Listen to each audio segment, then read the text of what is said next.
ఈ దేశంలో అనవసరంగా పుట్టాను. ఎక్కడ చూసినా అవినీతి, ఎక్కడ చూసినా చెత్త, ఎక్కడ చూసినా విద్వేషాలు, మతాలు ఈ దేశంలో ఉండడం వృధా. రవి, ఎందుకు కోపంగా ఉన్నావు? కారణం ఏమిటి? ఎక్కడ చూసినా అవినీతి, ఎక్కడ చూసినా చెత్త చెదారం, ఒక్కటికి బాధ్యత లేదు. నమస్కారం మాస్టరు, బాగున్నారా? బాగున్నాను నాయన, మీరు కూడా బాగున్నారా? వస్తాను మాస్టరు, కొద్దిగా పని ఉంది. రవి, ఒక నిమిషం ఆగు. నీవు నాతో ఎప్పుడు కలిసినా ఏదో ఒక మంచి విషయం గురించి చర్చించేవాడివి. ఇప్పుడు ఎందుకు వెంటనే వెళ్తున్నావు? మాస్టారు, మీరు మాకు మన దేశం గొప్పదని, మన రాజ్యాంగం ప్రపంచంలోకెల్లా ఉన్నతమైనదని చెప్పారు. అదంతా అబద్ధమని నాకు ఇప్పుడు అర్థమయ్యింది. నీవు చాలా కోపంగా ఉన్నావు. నీ సమస్య ఏమిటో వివరంగా చెప్పు. రాండి మాస్టారు, మీకు ఎన్నో విషయాలు చూపిస్తాను. చైతి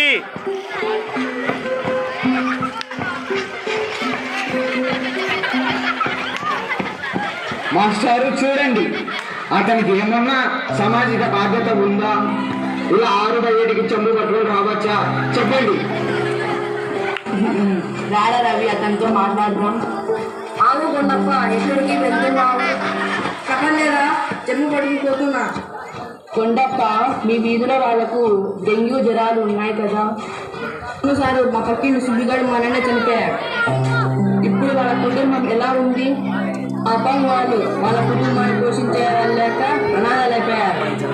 చూశారు కదా, వాళ్ళ కుటుంబాన్ని నువ్వే అనాథకు చేశారు. సార్, అంతమాట అనేసారు. ఇలా నీవు ఆరు బయట విసర్జించిన మలం అక్కడ గదిసెయ్యి దోమలు వాలి అవి మీ పరిసరాలను. బాబు, కాస్త దాహంగా ఉంది, కొన్ని మంచినీళ్ళు ఉంటే ఇస్తావా? మంచినీళ్ళ ప్రాణం పోయినా కూడా ఇవ్వను నేను. ఎందుకు ఇవ్వవు బాబు? నీళ్ళు కావాలంటే చాలా దూరం పోవాలి. ఊర్లో నీళ్లు లేవా? ఊరి బావిలో, చెరువులో నీళ్లు అసలే లేవు, అన్నీ ఎండిపోయినాయి. ఎందుకు బాబు? అంటే సారు, వానలు పడతాయి కదా, ఆ పడే వానలను నీవు ఎందుకు ఆపుతున్నావు? వారు సారు, నేను వానలను ఆపుతానా? ఆపడం కాదు, ఆ వానలను కురవకుండా చేస్తున్నావు. ఏంటి సారు మీరు మాట్లాడేది? ఇప్పుడు సుబ్బయ్య, ఇలా నీవు ఎన్ని చెట్లు నరికావు? ఈ ఊర్లో అందరికన్నా నేనే ఎక్కువ చెట్లను నరికి బొగ్గులు చేసేది. పేరు చెట్ల సుబ్బోడు. ఈ ఏరియాలో నేనే ఫేమస్. సుబ్బయ్య, ఈ నీళ్లు ఎక్కడివి? పక్క ఊరి బావిలోవి. ఎక్కడి నుంచి వచ్చాయి? పడితే భూమిలోకి ఊటగా మారి వస్తాయి. వాన ఎక్కడి నుంచి వస్తుంది? ఆకాశంలోని మోడాల నుండి వస్తుంది. మన ఊరిలో మేఘాలు ఎందుకు లేవు? సారు తెలియదు. తిరుపతికి ఎప్పుడైనా వెళ్ళావా? ఎండాకాలం పోయినాను, అక్కడ ఒకటే వర్షం ఎక్కువ పడిందో. అక్కడ కొండలు ఉన్నాయి, చల్లగా ఉంది. అక్కడ కొండలు కాదు వర్షానికి కారణం, కొండలలోని చెట్లు. ఆ చెట్ల ఆకర్షణల ద్వారా మేఘాలు వర్షాన్ని ఇస్తున్నాయి. కానీ ఈ ప్రాంతంలో ఒక వారి స్వార్థం వల్ల చెట్లు లేక వర్షంలాగా రైతులు అప్పులు పాలవుతున్నారు. క్షమించండి సారు, వాళ్ళు తెలివి తక్కువ పనితో చెట్లను నరికి వేస్తుండే వారిని. నుండి చెట్లను నరకను, అన్ని నాటి సమాజానికి ఉపయోగపడతాను. మాస్టర్, ఇంకా పదండి, సమాజాన్ని చూపిస్తాను.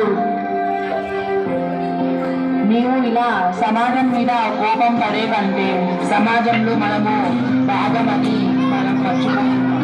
ఒకరి మీదనో ఒకరి మీద నెట్టేస్తున్నాం. సమస్యలు పట్టించుకోకుండా అలానే వదిలేస్తున్నాం. ప్రతి విషయంలో నాకు హక్కులున్నాయి అంటూ స్వలాభం కోసం పోరాడుతాం.